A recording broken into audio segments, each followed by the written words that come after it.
Welcome back, FE12 Lunatic-Reverse 0% Growths, Chapter 3. This one's pretty infamous for being long and boring. I'm going to fast forward through the boring parts, but there's actually some great strategy in this chapter, so don't write it off just yet. Aaron is back to Draco Knight. Actually, this is his first time as a Draco Knight in this run, for the mobility. Katria is a Cavalier for huge 10 defense and the ability to use the Lady Sword we got last chapter. Drog is a fighter, so he can tangle with the Draco Knights without dying. We've got a new mage named Lind, who will show her value immediately, and we're bringing Luke as our secondary healer.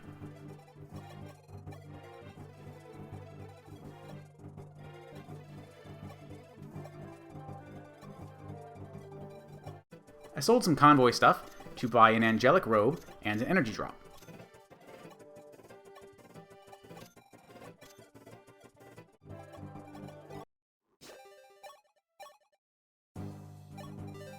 Getting into the chapter, we have to deal with a couple waves of Draco Knights, without a lot of room to move around.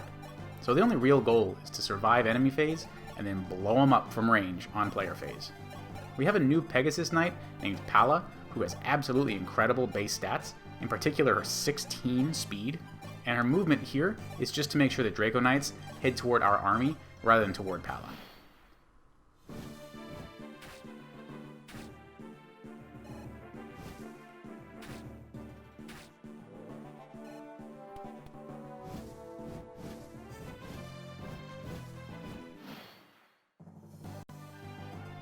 On hard 3, I had Aaron using a forged silver lance, but here he can just toss his javelin to compensate for that missing damage. And then you can see how powerful Lind is with her aura tome.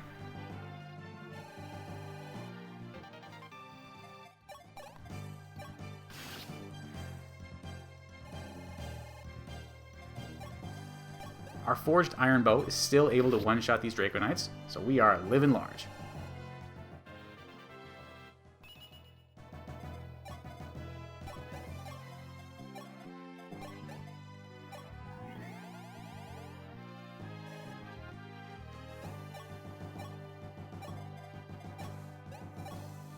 Here, Palla is both positioning to fight the thief and blocking a Cavalier reinforcement on that fort. Now we need to turtle up again, because as always, anyone who fights more than one Draco Knight is a total goner.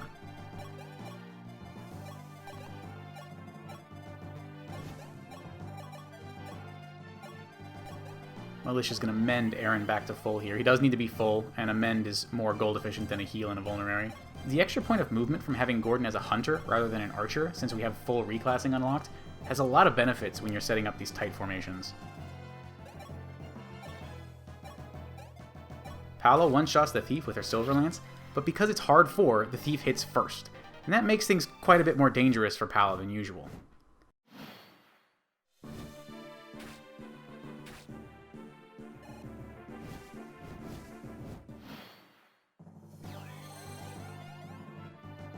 We can clear out these Draco Knights as easily as the first wave, but we also need to start watching this ballista on the center island. As much as I still desperately want to use a promoted Lind with Nosferatu in Chapter 9, I don't see it working out. I don't think it's going to happen, so I'm not even going to bother trying to feed her kills this time. We'll focus entirely on Katria instead.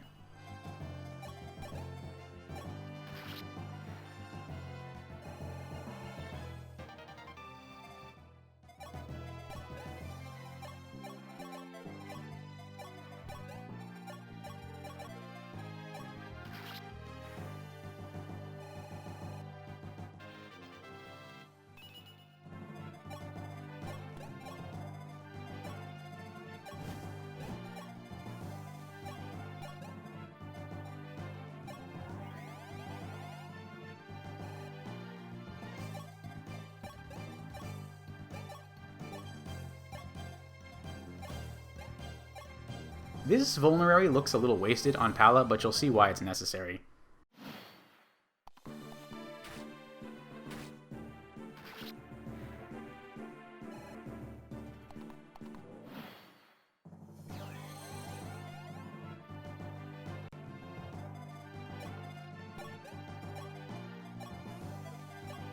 Marth needs to move his max distance every turn from now until the end of the chapter, so he's got a boogie. In my hard 3 run, I visited this village that Marth is passing by to get the bridge key, and I did that so that I could feed the boss kill to Lind, but since I'm not going to worry about that, we're just going to skip the bridge key this time. There's still another 3-pack of Draco Knights to worry about. They're linked to a single Draco Knight in the center that Aaron's going to fight in a minute, so we need to be in position on the other side of the Ballista's range before they show up. There are yet more Cavaliers on the way, so Palla isn't safe here anymore. This is where the seemingly wasted Vulnerary was in fact needed. She would be dead without the 5 healing from that first Vulnerary.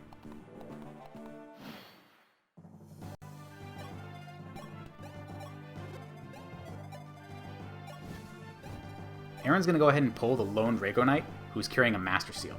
We want to promote Palla right away, so this guy needs to die. But look at the problem here. Without that forged Silver Lance that I had in Hard 3, Aaron needs 3 rounds of combat to kill this guy instead of 2, made even worse by the fact that the enemies always attack first. The solution to this is honestly pretty awesome.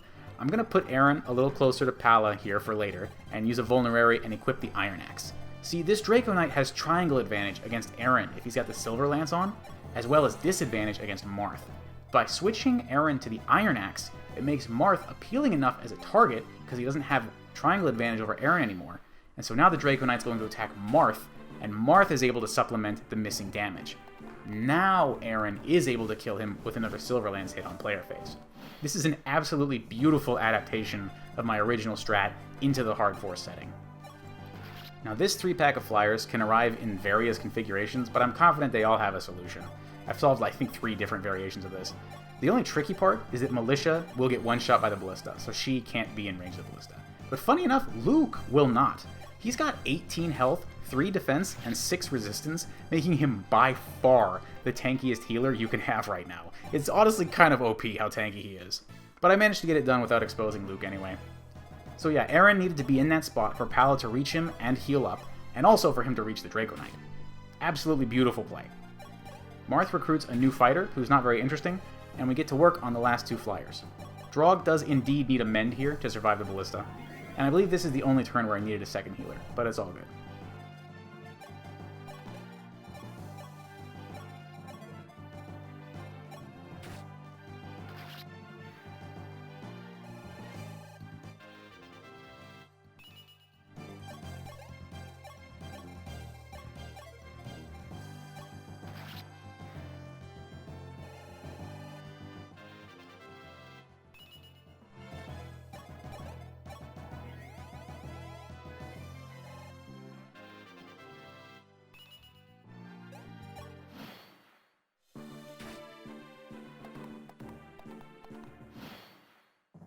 So as I said, Marth needs to move his max distance every turn, so we have to deal with these Cavaliers.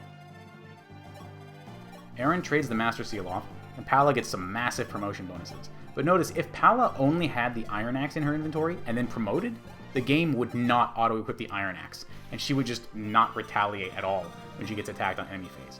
So we need a friend to come in and equip the Iron Axe for her.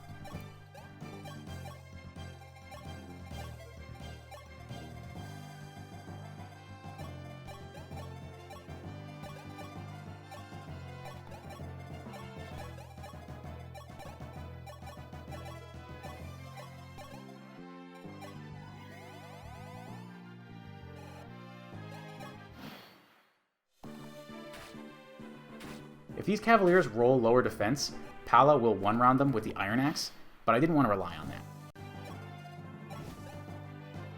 My heal stats are pretty low already, so I'm not going to go crazy farming EXP on Militia here, but I will take a few just to get to level 5. And this is why Aaron needed to bring a Javelin, and we get some incredibly rare board combat.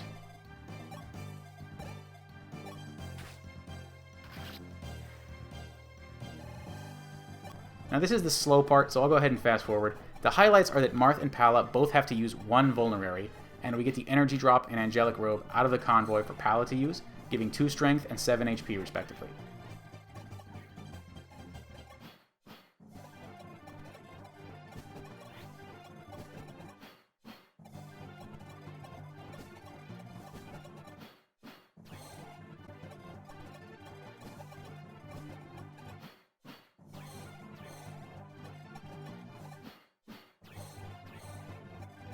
Marth finally recruits Julian, and we can head toward the boss.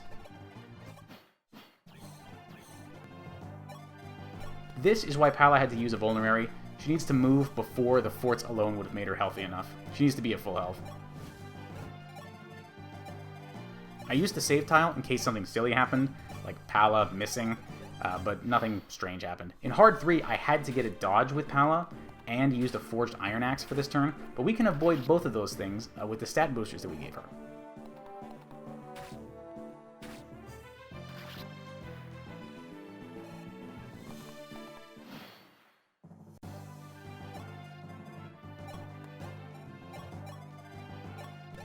Now Julian recruits Mathis, who isn't very interesting except that he has 1 luck, which means he can pretty much always draw aggro with the 2% crit rule. So we might get some use out of that. That's compelling, I'm going to be honest.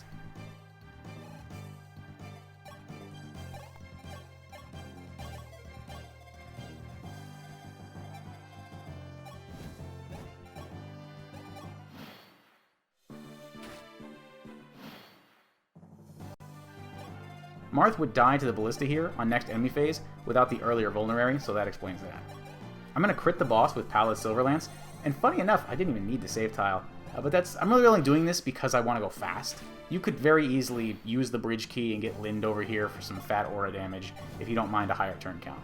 Although you should note that she will instantly die to the boss's Javelin since he attacks first, so you need him to switch to his Silverlance first if you want Lind to attack him.